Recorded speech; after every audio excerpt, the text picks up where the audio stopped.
secara khusus masalah istighfar. Karena ada sebuah hadis Nabi SAW yang berbunyi, bisa saja rezeki seorang hamba tertahan, ya, ditahan oleh Allah, belum dikasih, ditahan dulu karena dosa yang dia lakukan. Karena dosa yang dia lakukan. Jadi dosa itu bisa menahan. Bisa saja kita mau coba masuk proyek gagal, coba istighfar kepada Allah SWT. Ya? Jadi memang ada dosa yang mengganjal, intinya begini. Pernah ada 3 orang datang kepada Hasan Basri rahimahullah, seorang ulama tabi'in yang masyhur. Datang 3 orang ini, dan Hasan Basri ini juga terkenal dengan kesolehannya. Kalau ngomong selalu surga, neraka, rahmat dan taubat dan azab. Itu saja berputar perkataannya Hasan Basri rahimahullah. Jadi orang sering datang ke rumahnya minta nasihat. Ada 3 orang datang satu hari, antri di rumahnya. Yang satu masuk mengatakan, wahai imam, wahai kiai, wahai ustaz, saya sudah lama menikah dengan istri saya ini, tapi belum dapat anak. Sudah 10 tahun nikah nggak dapat anak. Kami sudah ikhtiar ke tabib ini, minum itu, tapi belum juga Allah takdirkan. Apa saran Anda? Maka kata Hasan Basri, perbanyak istighfar. Perbanyak, ya, bukan kerjakan istighfar, perbanyak. Terus lisanmu astagfirullah wa atubu ilaih, astagfirullah terus diucapin, jangan berhenti. Gitu.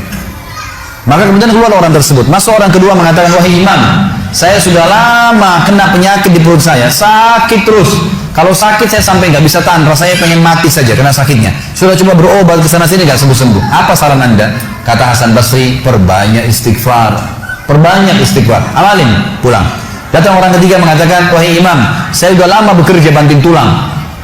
Mayoritas waktu saya sehari kerja keras, tapi saya tidak pernah kaya seperti fulan. Ditunjuk orang kaya di kota itu, di kota Basra, di Irak.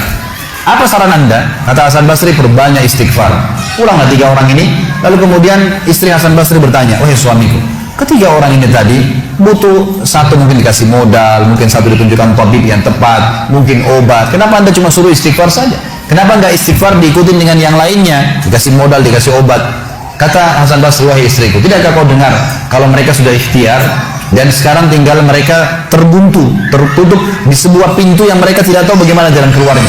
Maka saya mengingat firman Allah dalam surah Nuh. Surah Nuh ini surah nomor 71, ya. Ayatnya ayat 10 sampai ayat 12. Nabi Nuh alaihissalam berkata kepada kaumnya tentang istighfar. Surah Nuh surah nomor 71 ayat 10 sampai ayat 12. A'udzubillahi minasyaitonirrajim, faqultu astaghfiru rabbakum innahu kana ghaffara. Yursilis samaa'a 'alaikum midrara wa yumditkum bi amwalin wa banin wa yaj'al lakum jannatin wa yaj'al lakum anhara. Kata Nabi, kata Allah Subhanahu wa taala, Nuh berkata kepada kaumnya, istighfarlah, minta taubatlah kepada Tuhan kalian, sesungguhnya Dia Maha menerima taubat hamba-hambanya. Manfaatnya, Dia akan menurunkan untuk kalian dari langit midrara. Midrar, kata para ulama tafsir, bisa berarti hujan yang lebat, bisa berarti rezeki yang non-stop, terus dikasih sama Allah bertubi-tubi. Dan dengan istighfar, Allah akan memperbanyak harta dan keturunan kalian, dan Allah akan jadikan kebun-kebun kalian lebat, dan Allah akan suburkan juga seluruh sungai-sungai kalian. Jadi di sini manfaat daripada istighfar. Ada kisah yang lain teman-teman sekalian, kisah Imam Ahmad rahimahullah. Imam Ahmad rahimahullah dari 4 mazhab tadi, Abu Hanifah, Malik, Syafi'i dan Ahmad. Ahmad bin Hanbal muridnya Imam Syafi'i.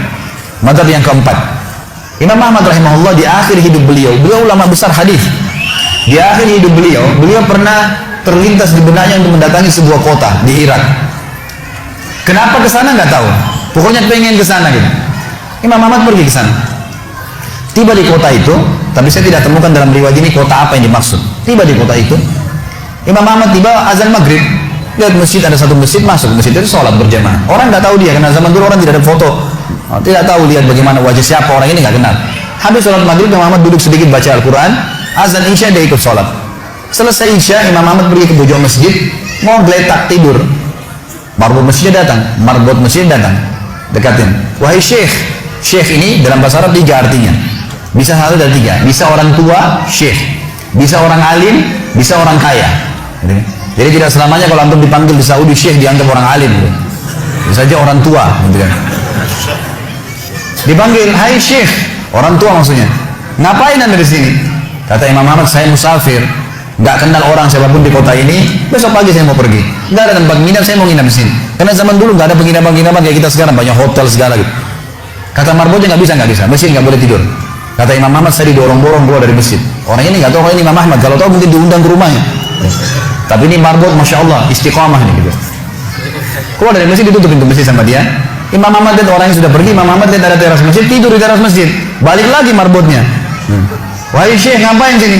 Musafir, mau tidur, nggak ada tempat nginap. Nggak bisa Syekh. Teras pun nggak boleh, peraturan.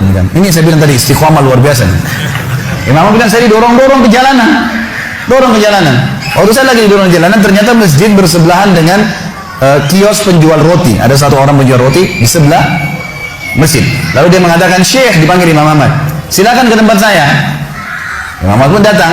Dia bilang, saya punya rumah tidak jauh dari sini, ini kios saya, ada ruangan tempat tidur saya. Silakan anda pakai nginap, besok anda mau pulang silakan.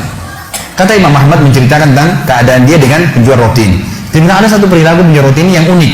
Imam Ahmad tertarik dengan itu. Dia bilang, setiap kali orang ini pecahin telur, ngambil terigu, ngambil garam, itu sambil astagfirullah wa atubu ilaih, astagfirullah wa atubu ilaih. Terus lisannya nggak pernah berhenti nih, astagfirullah wa atubu ilaih, kecuali Imam Ahmad bilang saya ajak ngomong atau dia bertanya pada saya. Kalau berhenti, istighfar lagi, selalu begini. Kata Imam Ahmad, saya bertanya, sudah berapa lama kau amalkan nih? Orang itu bilang, sudah lama, dari saya masih bujang. Kebetulan orang ini sudah tua, seumur sama Imam Ahmad, sudah mendekati 60 tahun lebih gitu. Baik, dia bilang, sudah lama, dari saya masih bujang. Kata Imam Ahmad, ma samaratu istighfari, apa manfaatnya istighfarmu? Apa yang kau dapatkan dengan istighfar yang sebanyak ini? Kata dia, tidak ada apapun yang saya minta kepada Allah kecuali diijabah. Apa saja saya minta Allah kasih, tinggal satu yang belum Allah kasih. Kata Imam Ahmad, apa itu? Dia bilang, saya minta dipertemukan sama Imam Ahmad. Loh ya, kisah nyata. Imam Ahmad mengatakan, Allahu Akbar, istighfarmu lah yang membuat saya datang ke kota ini, tidak tahu kenapa. Istighfarmu yang membuat marbot masjid mendorong-dorong saya keluar masjid. Istighfarmu yang mendatangkan saya ke tempat ini, tempat praktek ke rumahmu. Karena saya adalah Ahmad bin Hanbal. Saya adalah Ahmad ibn Hanbal. Bagaimana istighfar teman-teman sekalian mendatangkan rezeki yang luar biasa. Permintaan apapun didatangkan. Seorang alim ulama biasa didatangin, ini malah didatangkan sama Allah ke tempat orang ini karena istighfarnya. Jadi memperbanyak istighfar manfaatnya sangat besar. Hadis Bukhari kata Nabi SAW, siapa yang mulazamah selalu istighfar, Allah akan jadikan jalan keluar dari masalahnya dan Allah akan berikan rezeki dari tempat tidak